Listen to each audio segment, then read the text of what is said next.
My name's Tony Bernardo. I'm a professor of finance here at UCLA Anderson. It's really my great privilege to introduce and lead a conversation with our final keynote speaker of the day, Josh Friedman. Many of you already know of his tremendous professional success. He's co-founder, co-chairman, and co-CEO of Canyon Partners, which has more than $23 billion in assets under management. Prior to forming Canyon, he was director of capital markets for high yield and private placements at Drexel Burnham Lambert, and also worked previously at Goldman Sachs in M&A. He's a trustee of Caltech, the LA County Museum of Art, the LA Philharmonic, and the UCLA Hospital Department of Neurosurgery. Just so you don't think he's slacking, he also serves on the investment committee for the Broad Foundation and chairs the Caltech and LACMA investment committees. He also serves on the board of Harvard Management Company and our own UCLA Anderson Board of Advisors. So he has a distinguished academic career as a student at Harvard, Oxford, and earned his JD and MBA at Harvard. We have many things to talk about, so if we could get started, let's please join me in welcoming Josh Friedman.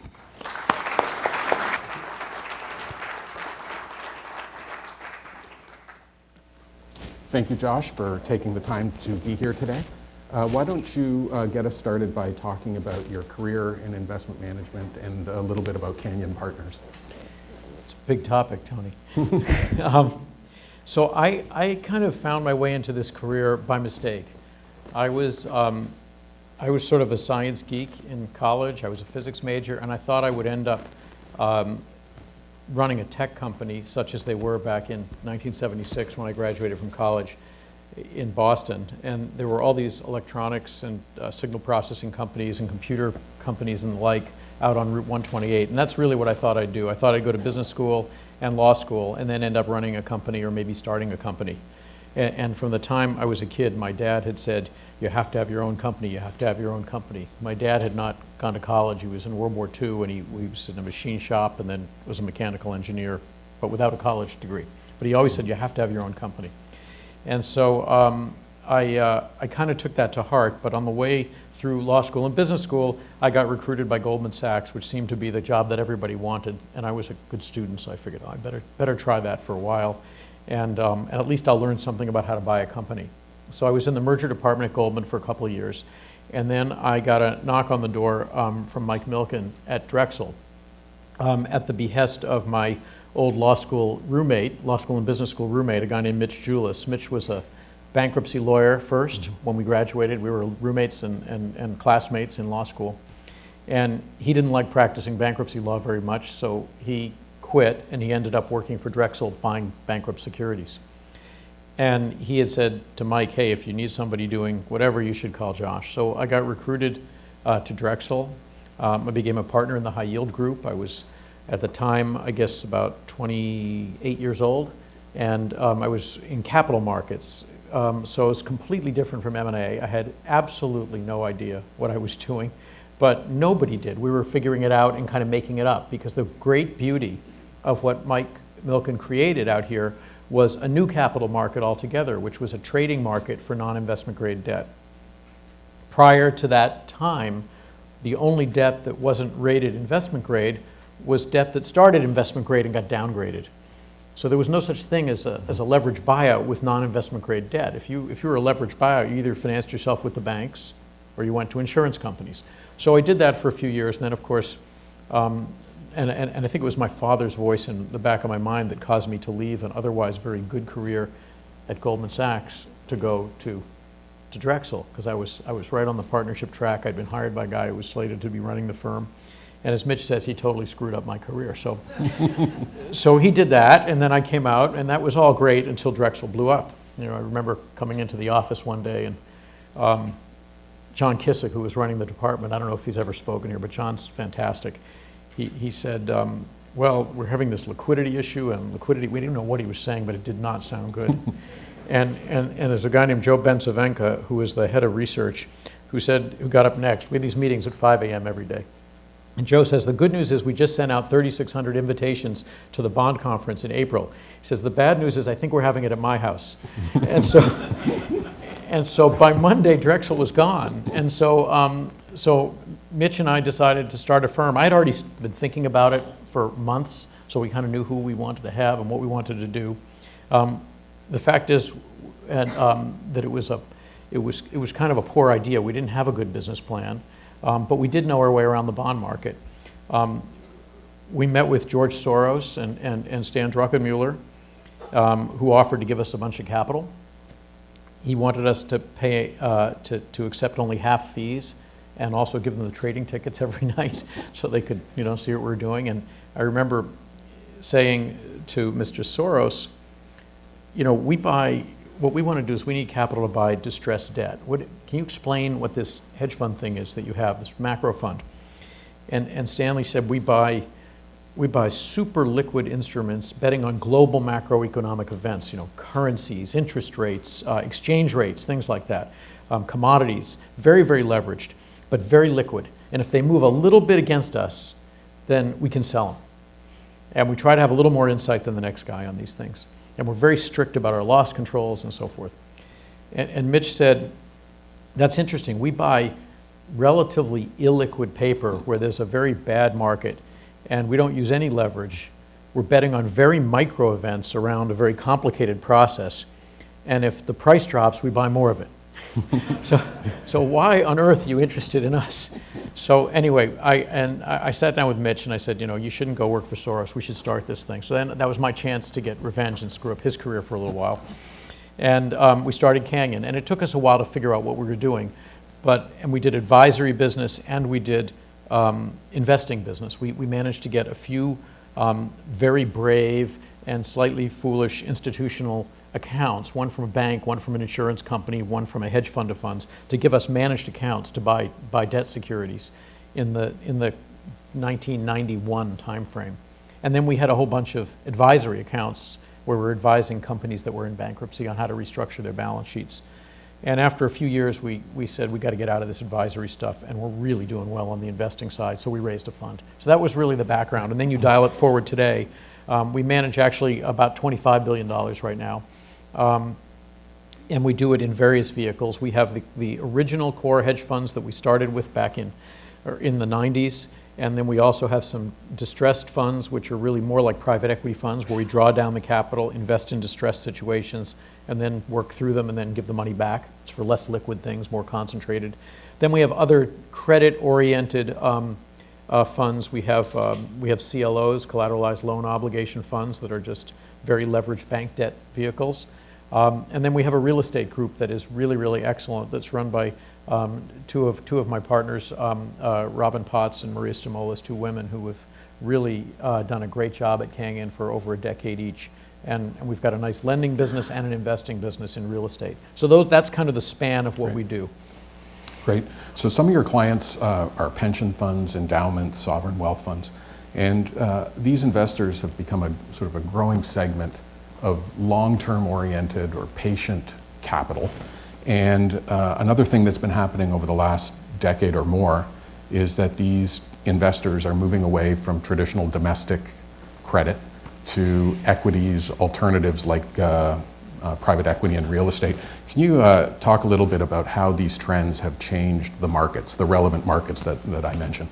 When we started our business, the investors in our structure, there were two choices. You could have a mutual fund or managed accounts, which basically got paid something below 1% on. Or you could have a hedge fund where you had liquidity every quarter for your investors, and you could charge 1 and 20, as opposed to, and later that became more like 2 for most funds. We're kind of in the lower middle class at 1.5 and 20. And it was, for what we did, which was less liquid, the mutual fund model didn't work. But the investors were all like family offices and Swiss banks back then. And there were very few institutions. There were people like Yale University and a few others who were kind of ahead of the curve in exploring alternatives, investing in bankruptcies, investing in risk arbitrage, convertible arbitrage, and these sort of strange process-driven corners of the investing universe. But there really weren't institutional investors. We were too naive to really know that, because we didn't know anything about the business. We'd never had to raise money before. So we said, oh, well, we better be really institutionally friendly. And we had watched Drexel vanish, and so we said we better make sure that we don't make any of the kinds of mistakes that people on the street make. So we registered with the SEC. We hired a former SEC examiner to be our head of compliance. We hired a great CFO. We made ourselves the most transparent, institutionally friendly investor that we could possibly make ourselves. So very, very early, we actually became quite popular with endowments, foundations, and pension funds. And then later it turned into also sovereign wealth funds and a lot of international investors, et cetera. So we were well ahead of the curve in our industry in terms of having the kinds of non-investing things, the transparency, the compliance. We did that for a couple of reasons. One, maybe we didn't know better, but also we thought that culturally that was who we were, and that's who we wanted to be known as. And also it has the virtue that when you make a mistake investing, people give you a second chance if they know that you make an honest mistake. And everyone makes mistakes sometimes, even if it's just the market making a mistake and you get marked down because of it. So today, there are a lot more institutions in these types of products. It's made fee pressure become relentless. It's driven people out of business quickly in the hedge fund business who put together 2 or 3 bad years in a row. It's meant that money has gone in hordes to private equity, partly because private equity has done well, although I could go on forever about how the accounting and the way those returns are calculated really isn't comparable. You don't give somebody the money and get 20% a year on all your money. You get drawn down slowly while you're sitting in cash and all this other stuff. But private equity has done very well, but the tsunami of cash that's gone there, and it makes it probably a little less likely that it'll do as well this cycle. But I think one of the things that those institutions like, maybe 2 things. One is they like the fact that it doesn't really get mark to market as aggressively as, say, public securities, where you can read the price on the screen and there's a third party doing the pricing. You know, market go down, and private equity guys frequently don't mark things down at all or not much. And the second thing is, I think the institutions they like to be in very big funds because you don't get fired if all your other friends in the industry are also in the same fund. And I don't want to be cynical about it, but when you're in our business, you really do have to put yourself in the position of the investor and say, why would he invest with me? And so I do think we've structured ourselves in a way that we're probably about as institutionally acceptable as it gets in our industry. But we look at the private equity thing and we say that we understand exactly why that's been such a sea change. And it has big implications for the capital markets, I think, as you said. Yeah, so I wanted to sort of talk about a few of them. I mean, one of them is liquidity.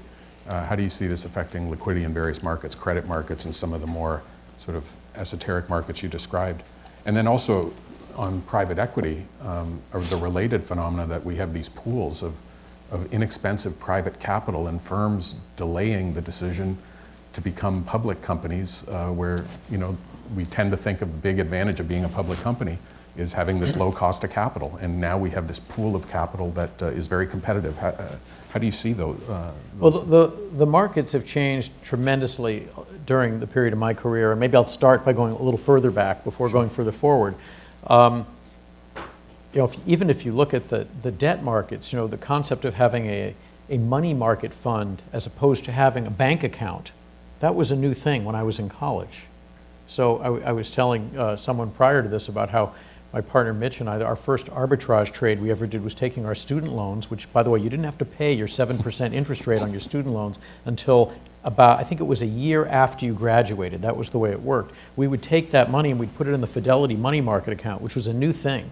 And in the Volcker era where he was driving interest rates up in an effort to whip inflation, you could earn 12% on your money while you were waiting to pay your tuition as late as humanly possible. So that's called arbitrage, bond arbitrage. That was a new thing back then. So mutual funds were a new thing. So the Magellan Fund was a big deal, Peter Lynch. But what's happened now is different. There's a couple of things in your question to answer. One is, if you look in the last decade, there have been a couple of very significant market changes that we've observed, and they really bear directly on our business. One is that commercial banks, investment banks, and other financial intermediaries really no longer get rewarded for taking risk. So in terms of market liquidity, you can't look to JP Morgan and Citibank and Goldman Sachs and Credit Suisse or any of them or Deutsche Bank for liquidity in the securities you trade in because they don't really carry principal positions on their balance sheets. Part of that is because they got so wildly offsides in 2008 and therefore they were beset with new regulations, including Dodd-Frank, including the Basel regulations and others that put huge capital charges on them making principal investments or outright prohibitions on making principal investments. And part of it is, given the political climate today, even if those regulations went away, I don't think you'd find them aggressively taking positions. So they're really acting as pure agents as opposed to really lubricating the markets by always being available with a bid or always being available with an offer. That is a really, really big deal thing. And that's true, by the way, in equities as well as debt to some extent. The second thing is the private markets, which you mentioned, have grown at breakneck speed. So if you're Uber, you might just have an easier time raising money if there's not a daily advertisement of what you're worth in the stock market quotes. So it's not clear. And if you look at something like the Wilshire 5000, which is supposed to be an index of 5,000 stocks, that used to have well over 6,000 companies in it, even though it was still called the Wilshire 5000. And today it has something a little bit over 3,000, because there aren't 6,000 or 5,000 plus stocks anymore. And this has huge implications. And when you see all the money that's sitting on the sideline in private equity firms, and you assume that all gets spent, that's just a hell of a lot of other companies that will come out of the public market and end up in private hands. Now, some of that will be private to private transactions, but I think that even if you're an equity guy, you don't see the same liquidity. So there's a lot of liquidity in the beginning of the day and the end of the day while these index funds and others switch things around. And so the third thing, in addition to the intermediaries no longer being principals, and in addition to being the explosion of private markets, the other fact is that in the public markets, they've been dominated by passive activity.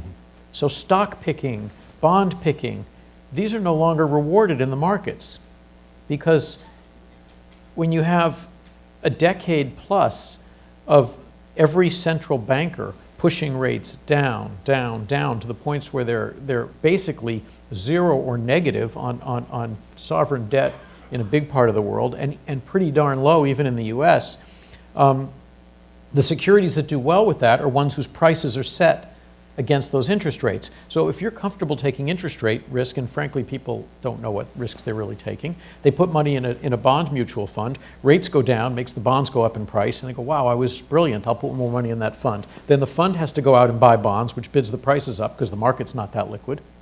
And then it goes up again and they think they're smart and more money comes in. And of course then the mutual fund has to buy more securities because they're not market timers. They're getting marked versus an index. Some of them just are indices, so they have to replicate the index.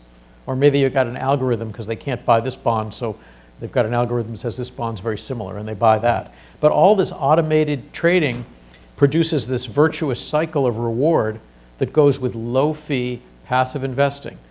The problem with that is that it's very dependent on low interest rates. And the second rates start to move up, and those funds actually have outflows, and there's no liquidity from the banks, the prices get clobbered. We saw that beginning of 16, and we saw it again in the end of 2018. And so it's a fairly fragile equilibrium where there are liquidity mismatches in those mutual funds. This point is a really interesting one. The index fund market has grown. It's more than doubled as a proportion of the market in about 10 years. Some people think price discovery is exceedingly difficult when you have so much passive investing. And you mentioned some dislocations, recent dislocations that may have been caused by that.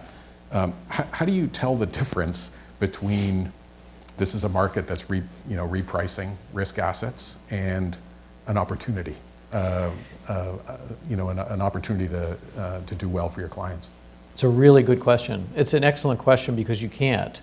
And we're not necessarily macroeconomists, although we spend a lot of time looking at and talking about macroeconomic research, and we spend a huge amount of time focusing on the structure of the market. Who's buying? Who's selling? Is it passive? Is it active? Is it some AI-based algorithm? Is it someone who's simply got an algorithm that says the weather's cloudy in France, so they're going to be selling French stocks today? Or is it somebody who's really doing fundamental research about valuation? And right now, fewer and fewer and fewer trades are being driven by fundamental valuation, and more and more and more is being driven by computers and momentum factors and other different things, including just plain indexing. The nice thing with debt securities and credit securities is you're ultimately making a judgment. Can this company pay back its debt? And if it can't pay back its debt, is it worth more than that debt? So you don't, with a stock, you've got two exits. One is some other guy thinks it's worth more than you thought it was worth when you bought it, or someone buys the company. That's kind of it. With debt, you've got another exit altogether. One is someone thinks the debt's worth more than what you paid for it. One is that the other one is somebody comes in and takes it out. And the third one is it actually matures and gets paid off, or it goes bankrupt and the value's much, much higher than the price you pay for it. That's, to us, grounded in kind of real valuation, value analysis. And we are value investors. The most fun investors out there are probably not value investors, so I don't know why all the excitement is, the growth equity guys these days. But we're still value investors, and we try to do it largely through credit-related securities. So we're trying to start with that judgment, but we're also trying to understand what's going on in the market. One of the things I think we do well at Canyon is we know when is the time to step on the gas pedal for our clients. And '09 was a good example. Once it was clear that the central bankers were going to put a safety net underneath the commercial banks and not let the entire global financial system fail, so effectively guarantee intra-bank lending, you could buy securities, bank debt, at 50 cents, 60 cents, 40 cents on the dollar, where the debt was clearly money good, as long as the entire world didn't come to a complete screeching halt. And it could even come to a pretty good screeching halt, and you're probably okay even at those prices. Well, that was a time to really back up the truck and buy securities. In fact, in many ways, you'd buy something at 50 cents and hope there was a default because you'd like to own the company. It was better than getting par. But that didn't really happen in most cases. So you do look at a combination of macroeconomic factors and technical factors. Say, why is someone selling? If they're selling because they have a redemption, they're not selling because they made a calculated decision that it's a great time to sell. They're selling because they have to sell. You mentioned earlier sort of the importance of the low interest rate environment for some of the things that are going on in the equity market, but I imagine many of your clients are chasing yield and have been in this environment. That suggests there's risks and potentially big dislocations if we're at the end of this cycle. Are you worried about those kinds of things? Oh, definitely. There's a real scarcity of yield in the planet generally. When so much debt has negative yields, and even in the U.S. rates aren't very high, you find that issuers get very aggressive because they can. That's their job. And when the Fed tried to raise interest rates, we saw how badly that went in December. So there's not a lot of policy room.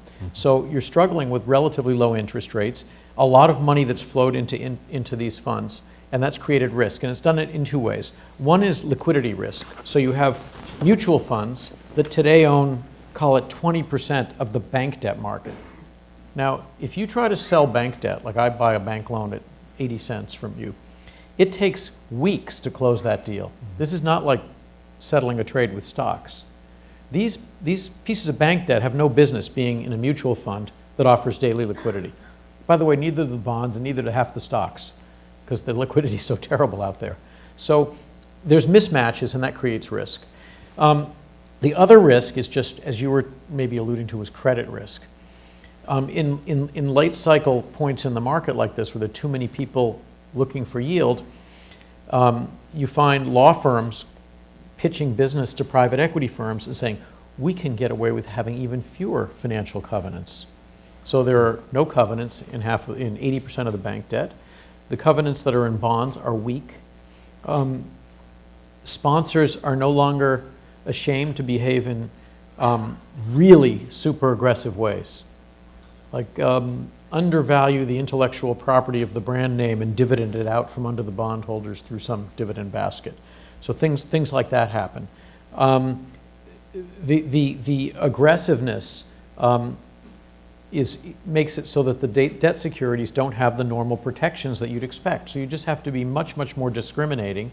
You have to be willing to hold cash, and you can't grow to unlimited size and still expect to have good returns, because you're fighting all those mutual funds that are going to buy for no reason.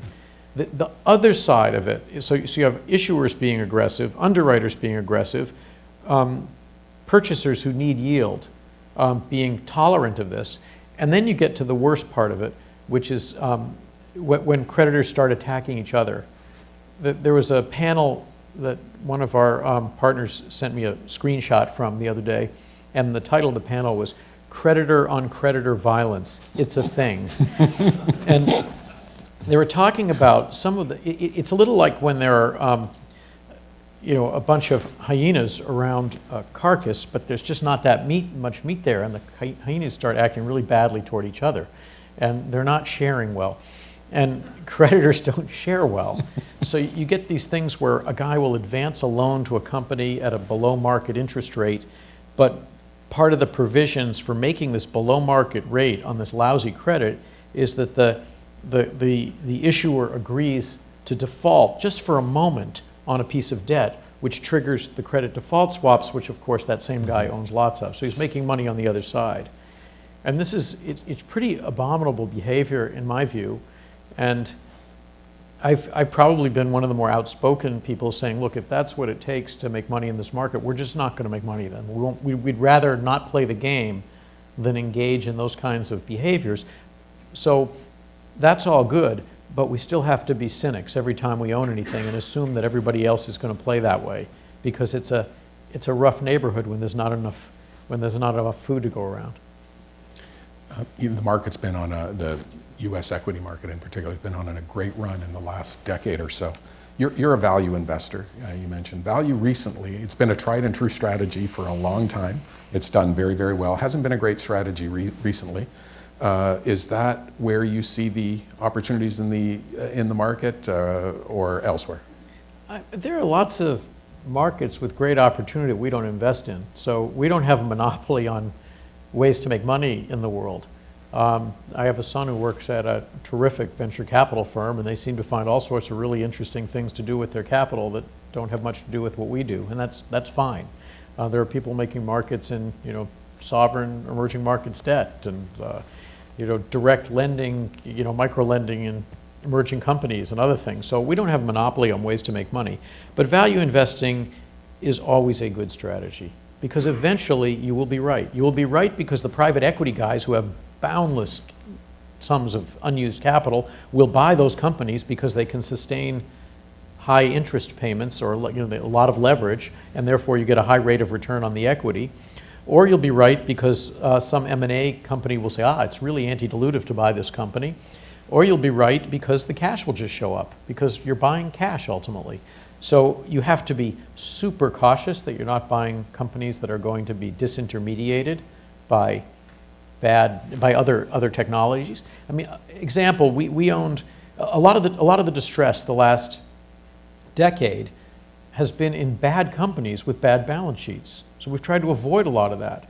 Been in shipping, which has way too many ships because people in certain countries want to keep the shipyards operating. It's been metals and mining, which is a notoriously corrupt industry that's hard to invest in. It's been in energy, where you're really buying commodity exposure more than maybe you're buying anything else.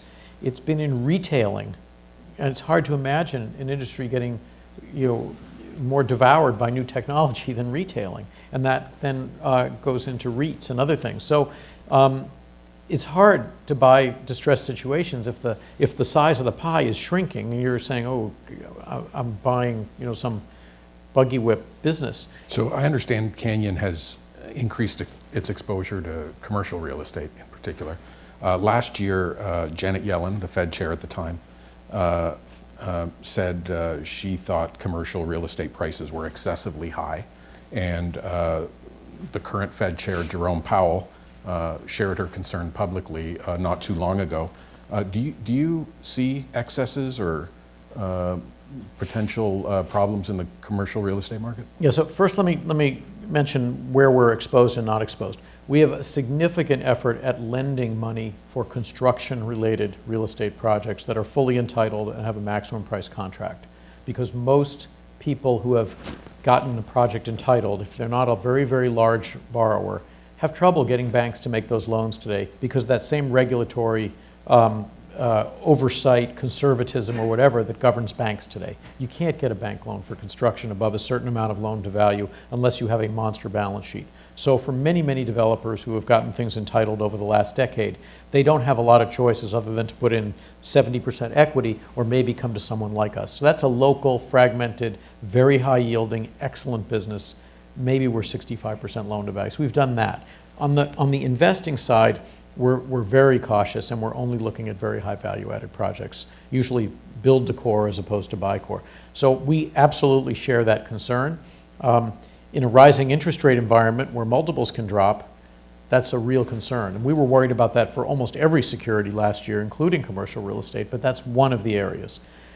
In our hedge funds, we're actually short, quite a very significant short of CMBS securities, commercial mortgage-backed securities. We have found that as the cycle has developed, if you look at the most recent vintages of these securitized balance sheets, and these are balance sheets where the left side of the balance sheet is a collection of mortgages on commercial buildings of various sort, including a lot of retailing, and the right side is stripped into different layers of investment grade debt. And we've shorted some of that debt that sits down in the bottom 10 to 20%, call it, of the balance sheet. What we found is the mortgages, the standards for what mortgages are acceptable have been getting relaxed a little bit at a time. So many of the mortgages actually are ones where the loan to value is well over 100% and where the incomes of those properties are starting to drop well below projected levels. So we think there's a possibility that there will be a number of defaults in these. And even if there aren't defaults, the mere widening of credit spreads or any type of negative credit event in general in the market will probably drive these spreads to very, very wide levels. And because interest rates are so low today, it doesn't really cost us much to have that short. It's not as good as subprime, where we were shorting fraudulent home loans effectively that banks were extending with poor documentation and so forth, and no down payments and everything else, all the other issues around those. But it is a very good hedge. So the answer is yes, we do share the concern. In the current environment where the Fed chief says that he's going to keep rates low for quite a while, I'm maybe a little more mixed on that, but we'll see. Okay. You know, my perspective, I look at the various markets, everything looks expensive to me. So I'm going to ask for some personal advice. Maybe it's advice everybody in the audience would like to have. Should we be holding big cash positions now? And what should we look for before we start deploying that cash? I think one of the issues that you have to be careful with is that when you have really smart people like you talking about markets, people tend to predict 10 out of the last 2 recessions. And I see this on every endowment board I've been on, and every group of smart people sit around and they think about all the bad things that can happen in the market. And they'll miss 10 years in a row of the market going up and then eventually they'll be right. And they'll say, I told you, and there'll be an article in the Wall Street Journal saying, isn't that amazing, the black swan has happened. And you know, I was having lunch with someone whose name I won't mention, and I said, I really have to go. I've got to go meet Nouriel Roubini for coffee. It was at a conference. And he said, oh, Nouriel, you'll be right 1 out of 10 years, you know, and you'll miss all this money in the other 9. That's not exactly true, but the point is the same. It's easy to imagine everything that can go wrong in the markets. And generally speaking, if you're fully invested and you're invested over the full cycle, and you have enough staying power to make it through the downturns, and that's a key thing, because if you have a capital structure where all the capital is going to go out because you lost a lot of money, then you have to consider whether you need to have more cash or be hedged. You have to be realistic about what your own capital structure, whether it has staying power. But if you are fully invested and you have no concerns about mark-to-market, the smartest thing is probably to have your money, locked away and close your eyes. No one's really like that in real life, by the way. What they do instead is the opposite. They tend to sell as soon as they get scared, because they go, oh my God, the world's coming to an end, I better go to all cash. I saw a great chart on this that Mike Semblist at JP Morgan had. It's a year ago, so the date I'll give you is from that year past. But he said if you held your money in the S&P over 20 years, ending January a year ago, you would have made 4 times your money if you weren't a taxpayer. If you simply missed the 20 best days over those 20 years, instead of your 10 million turning to 40 million, your 10 would have turned to 13. It's a pretty staggering difference. And if you missed 30 days instead of 20 days, your 10 would have turned to 8. So you have to be invested, because the behavioral parts of us, we're all wired not to think like contrarians. We're kind of wired to think like contrarians. That's what value guys do. Things go down, our immediate instinct is, should we be buying? Why is he selling? Does he know something we're missing? Is the world coming to an end? Because if not, we should buy more. So we want to be anchored in something fundamental. Right now, we do look at markets as being pretty high. I said a year ago, January, I did a Bloomberg interview on TV, and I said, it feels like 1994. Basically, the stock market was up wildly in January, just as it is the beginning of this year. Rates were low. Unemployment was dropping like a stone. The tax code meant earnings were going to be up 20% plus for corporations. Companies were spending money on CapEx because they were getting accelerated deductions. Everything felt great. And I said, it feels like 94. I think you could have a year where the market's down a little bit and the bond market could get killed because the Fed can raise rates, and all of a sudden people now have to price securities differently. The big fear that you have is that if the Fed was unloading its balance sheet and raising rates, and the Fed chair said he was going to be on autopilot, all of a sudden you have 2 tailwinds turn into 2 headwinds, and then people say, oh my God, what's the price of risk? How should we really be, what should be the risk-free rate today? Well, how should we price equities? How should we price debt? And it had an immediate and very negative effect on the market. I guess I'm a little less concerned now than I was in January a year ago, even though the prices are back at those levels, only because the Fed has spoken so clearly about staying dovish for so long. And the world seems pretty good in terms of employment, and Japanese seem to be working with the US on trade. The Chinese seem to be working on trade. The Europeans, that benefits them with respect to the German exports to China. But in the back of my mind, I do think that valuations just feel high to me. So at the end of the day, we've actually freed up a lot more cash in our portfolio, and our total exposures are down very materially from where they were, say, last March or April or May a year ago. So I want to leave some time for questions for the audience, but before I do, I want to switch gears completely. I mentioned a long list of philanthropic endeavors that you're involved in, many wonderful community organizations that are really important, in particular in Los Angeles. And I wanted to just ask you what themes motivate your giving, and why is this so important to you? I guess I look at it and I say, my education, Mitch's education as my partner, and Mitch is a fantastic partner, by the way. He's very, very philanthropic. He's a extremely honorable and decent human being, above all, and super smart, which helps.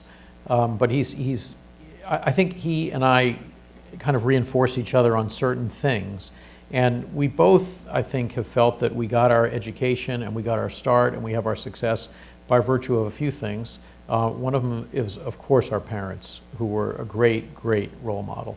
And that's critical. And the second is our education. And I think that we had our education in part due to the generosity and philanthropic efforts of others. Whether they were loans or scholarships, we had them all. And that was great. And we had great public schools that we went to, and we saw how important teachers are. And that carried right through to graduate school and included even our business school professors like yourself. So education has always been at the heart of what we've been involved with. I've always been involved in the arts a little bit. My mother was a painter. And I think that it's sort of a universal language that spans income levels, it spans political views. I joined the board of the Mellon Foundation recently, which spends a lot of time and money on the arts and humanities and has forever. And I think that in a country that is increasingly polarized, having common means of expression that are enjoyable and different ways of having a dialogue are really, really important. So I've focused a lot on the sciences in education. Caltech is just fun. Mm-hmm. To me, that's a really fun one. I love listening to the graduate students talk about all the stuff they're doing that I don't understand, but it's really fun anyway. It's a very cool place. I do that stuff at my own alma mater. I'm involved in the sciences there. And so that's been part of it. Education, pure education, and the arts. We've also been involved in healthcare a bit. My wife is very, very involved at the hospital here at UCLA, which is one of the great resources in the United States, period. I'll also quote one last thing. Henry Kravis was on a panel recently, and it was some kind of a Legends of the Industry panel. And somebody asked him the same question about philanthropy.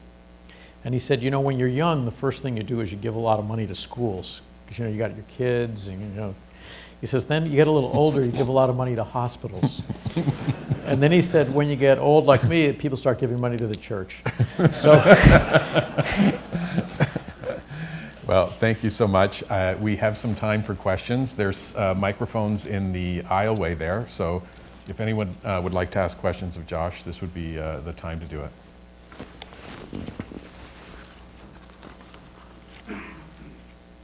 Yes, please, go ahead. Hi, Josh. What do you think, what do you have to believe will happen to drive yields materially higher in the foreseeable future? I think that's a good question. That's Robin Norman, who used to work for us. So, but it wasn't a plant, because I didn't know he was coming. It can be a few things. First of all, the Fed can decide to raise rates. It can decide things are getting overheated. It can want to raise rates, and it can lead the way. And then you'll see how assets price each other. It could be anything that drives outflows from mutual funds and therefore causes prices to decrease. And even something mechanical. In the beginning of 16, the Fed had started to raise rates a little bit at the end of 15, and then you had the Saudis started to pump a lot of oil. So you had oil prices dive. You had a real whiff of deflation out of China. And those things caused outflows from mutual funds. Bond prices absolutely dove and yields went way up. Now, it happened to turn around pretty quickly. But I think it could come from a couple of things. It could come from government policy. It could come from a natural end, whatever that is or whenever that comes to the economic cycle. It could also come from any one of a very long list of unresolved global macroeconomic issues. And the list seems to get longer every day, although some things come off the list and other things go on the list. But whether it's tension in the South China Sea, or whether it's Brexit, which we still don't know what that means, or whether it's the rise of some crazy government someplace or other, or whether it's the outcome of all this political polarization that could produce something that doesn't look like the free enterprise system the way we know it, that could be really confidence shattering to business, or whether it's something military in some corner of the world. Or just something tragic somewhere. When you have a long, long list of things that are not really resolved, and tariffs, of course, is first on that list with China, which looks like it's heading in the right direction, it's hard to be confident that every single one of those is going to be resolved successfully. And markets are inherently psychological beasts. They overshoot. They overshoot in optimism and they overshoot in pessimism. So I think there are a lot of things that can cause that to happen. I also think, given how long this bull market has gone on, and I don't mean just in terms of the financial markets, but I mean in terms of fundamentals, it just wouldn't surprise me to see some kind of a crisis in confidence and a correction in markets, and maybe even a correction in actual business activity. You know, you don't have to accelerate your capital expenditures because of the tax code more than once. You rush all those capital expenditures now because you can deduct them up front. You might not have to do it next year, and that affects some other company out there. So I think there are a lot of things that could cause either psychologically or cause the actual cycle to slow up. So we've seen this enough times to know that it will happen. It's just a matter of when. And we need to keep investing, but in ways that are somewhat immune from those cycles. Keep things short duration, keep them more event-driven, keep them more special situation-like, and be maybe less beta and more alpha, if you will. When Professor Bernardo asked about reducing exposure, you said you had. Could you go into more details about what you would be looking for to increase exposure? Sure. So we had a lot of companies that we went through the bankruptcy process with, and where the debt got either partly paid back or we got a new debt security that was money good plus some equity. Generally speaking, we sold the debt, held the cash, and then the equity, some of them we've sold, some we haven't. But if you look at the overall portfolio since, say, March of last year, the equity part of it, which includes transaction arbitrage, risk arbitrage, and post-bankrupt equities and some value equities, we've shrunk that by almost half versus what it was in the portfolio, to the point where equities are now maybe low 20%-ish exposure in the portfolio. Cash has gone from just about zero to being between 10 and 15% of the portfolios. This is in our flagship funds. Our short position in CMBS didn't exist a year ago. That's, almost, call it high single digits in exposure. So our exposures have gone down, our hedging's gone up. The debt that we own is generally speaking relatively low priced, stressed, and short duration with event drivers, as opposed to, hey, this is just cheap, but it's long duration. So the portfolio's changed a bit, and we've deliberately freed up a bunch of cash. We spent some of that in December because things got really exciting for a few weeks, and now we've sold some of that. Okay, I think we should probably end here because we have another session to begin, but join me in thanking Josh for being here today. Thank you very much. Thanks, Tony.